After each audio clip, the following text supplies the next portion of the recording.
गांव की जिठानी। शांति अपने दो बेटों अर्नव और आरुष के साथ शांति से जीवन बिता रही थी, लेकिन शांति के पति सोहन से उसकी कभी कभार थोड़ी अनबन हो जाती थी। एक दिन शांति रोज की तरह सुबह का खाना बना रही थी, तभी दरवाजे की घंटी बजी। घंटी की आवाज सुनकर वो दरवाजे की ओर जाते हुए कहती है, अरे आती हूँ, कौन है, सब्र करो। शांति दरवाजा खोलती है तो देखती है कि उसके जेठ मोहनदास सामने खड़े होते हैं। वो सक पकाकर अपना घूंघट करती है और पैर छूकर कहती है, आइए आइए जेठ जी। कैसी हो शांति? जी मैं तो बिल्कुल ठीक हूँ, सब आपकी मेहरबानी है भाई साहब। शांति और मोहनदास की बातें सुनकर शांति का पति सोहन और उसके दोनों बेटे बाहर आ जाते हैं। अरे भैया राम राम, कैसे हो आप? राम राम भाई। अरे शांति ऐसे खड़ी खड़ी क्या देख रही हो? चाय कॉफी कुछ लेकर आओ, भैया आए हैं। शांति तेजी से रसोई की ओर आगे बढ़ती हुई कहती है, अरे मेरी माँ, गेट खोलने के चक्कर में मेरे तो चावल ही जल गए। वो दौड़ी दौड़ी रसोई में जाती है और देखती है कि सारे चावल जल गए हैं। वो दोबारा चावल बनाने में लग जाती है। इतने में सोहन आवाज लगाता है, अरे शांति, तुम्हारे चावल का रोना खत्म हो गया हो तो चाय ले आओ।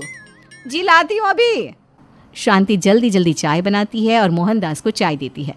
सब एक दूसरे की खैर खबर पूछते हुए चाय पीते हैं। चाय खत्म होती ही मोहनदास शांति की ओर देखते हुए मजाक में कहते हैं, शांति, अब तुम्हारी चाय में दम नहीं रहा, अब हमें चाय बनाने वाली बदलनी पड़ेगी।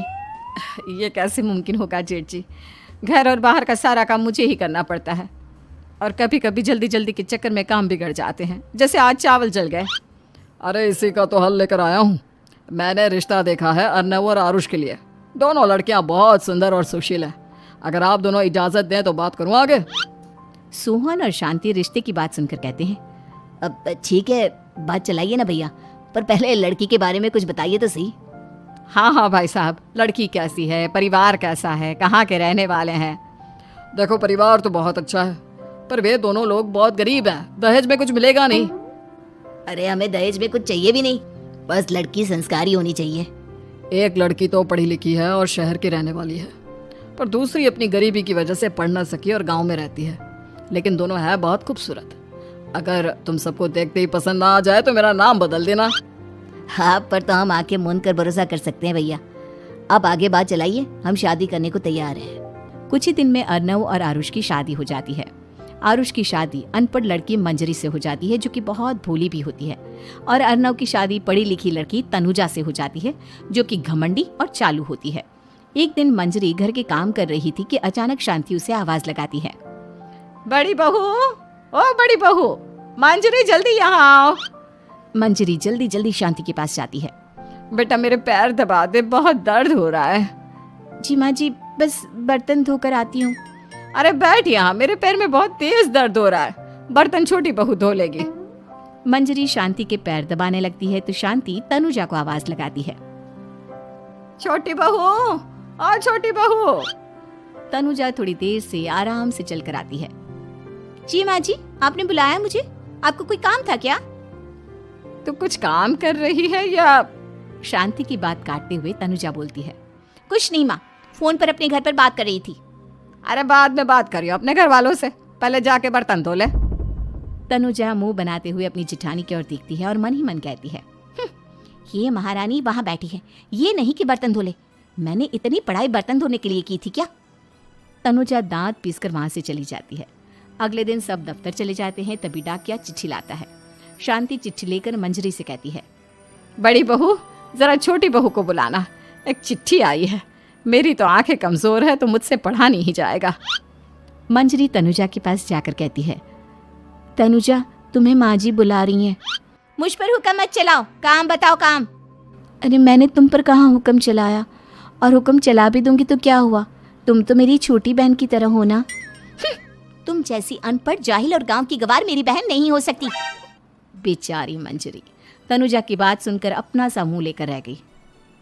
कोई चिट्ठी आई है, माँ जी तुमसे पढ़वाना चाहती है, बस इसलिए बुला रही हैं। मुंह टेढ़ा करके तनुजा मंजरी का मजाक बनाती हुए कहती है, अनपढ़ कहीं की। तनुजा का ऐसा बर्ताव देखकर बड़ी बहू बहुत दुखी होती है।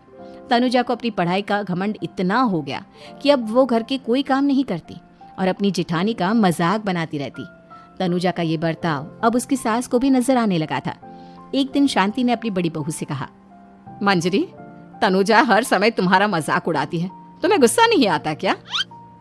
आता तो है माँ जी, लेकिन मैं क्या करूं? जब भी उसे कुछ बोलती हूँ वो और भी जली कटी बातें मुझे सुनाकर चली जाती है। मैं उसे अपनी छोटी बहन की तरह प्यार करती हूँ, लेकिन उसके दिल में मेरे लिए कोई इज्जत नहीं। बहू, तूने वो कहावत सुनी है, जुल्म करने वाले से ज्यादा जुल्म सहने वाला अपराधी होता है। मंजरी अपनी सास का इशारा समझ जाती है। वो अपनी देवरानी को सबक सिखाने की ठान लेती है। और एक दिन शांति अपनी दोनों बहुओं के साथ बैठी थी तो शांति अपनी बड़ी बहू से पूछती है, अरे बहू, शाम होने को है, कुछ सोचा है क्या बनेगा खाने में? माँ जी, मेरे तो सर में बहुत दर्द है आज। मेरी प्यारी देवरानी ही कुछ अंग्रेजी खाना बना कर खिलाएगी। सुना है पढ़े लिखे लोग अंग्रेजी खाना बहुत अच्छा बनाते हैं, क्यों तनुजा? इतना कहकर मंजरी अपनी सास की ओर देखकर मुस्कुराती। तनुजा अपनी तारीफ सुनकर बहुत खुश हो गई। इतने में शांति कहती है, ये तो सच बात है छोटी बहू, ये तो मैंने भी सुना है। हम भी पक गए हैं बड़ी बहू के हाथ का खाना खा खा कर। तनुजा, तुम्हारी माँ भी तो तुम्हारे खाने की बहुत तारीफ करती हैं। आज हमें भी खिला दो कुछ अच्छा सा बनाकर। शांति की बात सुनकर छोटी बहू और आसमान पर चढ़ गई। पर उसे ये कहाँ पता था कि उसकी सास और जेठानी उसे सबक सिखाना चाहती हैं। तनुजा अपनी तारीफ सुनकर खुश तो बहुत होती है, पर सोचने लगती है, मुझे तो कैसा भी खाना बनाना नहीं आता। अब मैं क्या करूंगी? अगर मैंने इनको सच बता दिया तो मेरी सारी इज्जत मिट्टी में मिल जाएगी। अरे छोटी बहू, क्या सोच रही हो? खिलाओगी ना अपने हाथ का अंग्रेजी खाना? छोटी बहू हाँ में सर हिला देती है। अचानक से उसके दिमाग में एक आइडिया आता है। मैं इंटरनेट से देखकर कुछ बना लेती हूँ, मेरी वाहवाही पूरे घर में हो जाएगी। मुझे कौन सा रोज रोज बनाना है। माँ जी, आज आप सबको ऐसा खाना खिलाऊंगी कि इतने में शांति छोटी बहू की टांग खींचते हुए कहती है कि पता नहीं कैसा खाना खिलाओगी। ए ऊपर वाले, हमारी रक्षा करना। इतना बोलकर शांति और मंजरी दोनों जोर जोर से हंसने लगते हैं। अब तनुजा रसोई घर में चली जाती है और खाने की तैयारी करने लगती है, पर उसे रसोई घर की चीज़ों के बारे में तो कुछ नहीं पता। जैसे तैसे सारी चीज़ें निकालती है और इंटरनेट पर देखकर खाना बनाती है। कुछ ही देर में सब लोग घर आ जाते हैं। अरे सुनते हो, आज का खाना हमारी छोटी बहू बना रही है। अरे वाह, आज तो फिर कुछ अंग्रेजी खाना खाने को मिलेगा। कुछ ही देर में खाना बन जाता है तो छोटी बहू सबका खाना लगा देती है। इतने में बड़ी बहू कहती है, क्या बात है देवरानी जी, आज तो बहुत अच्छी खुशबू आ रही है। ये बात तो सही कही बड़ी बहू तूने, खुशबू तो अच्छी है। ऐसी खुशबू तो मेरे खाने में भी नहीं आती। सब मिलकर छोटी बहू की बहुत तारीफ करते हैं और छोटी बहू 7वें आसमान पर बैठ जाती है। अब सभी खाना खाते हैं। जल्दी जल्दी दो, अब तो मुंह में पानी आ रहा है। हाँ हाँ, मुझसे भी नहीं रुका जा रहा। जैसे ही सोहन एक निवाला खाता है तो उसकी आंखों से पानी आने लगता है। ये देखकर शांति सोहन से पूछती है, क्या हुआ जी, खाना इतना अच्छा बना है कि आंखों से पानी आ गया? सोहन चुप रहता है और धीरे धीरे से खाना शुरू कर देता है। इतने में सोहन छोटी बहू से कहता है, बेटी तुम भी तो खाओ, तुम क्यों रुकी हो? खाना सच में बहुत अच्छा है। ये कहकर सोहन जोर से हंस देता है। फिर सब खाना खाने लगते हैं, लेकिन खाने में नमक और मिर्च तेज हो गई थी। तनुजा से कोई कुछ नहीं बोलता, बल्कि उसे भी खाने को कहते हैं। जैसे ही छोटी बहू खाना खाती है वो पानी पानी कहकर चिल्लाती है, पानी, इसमें तो पानी।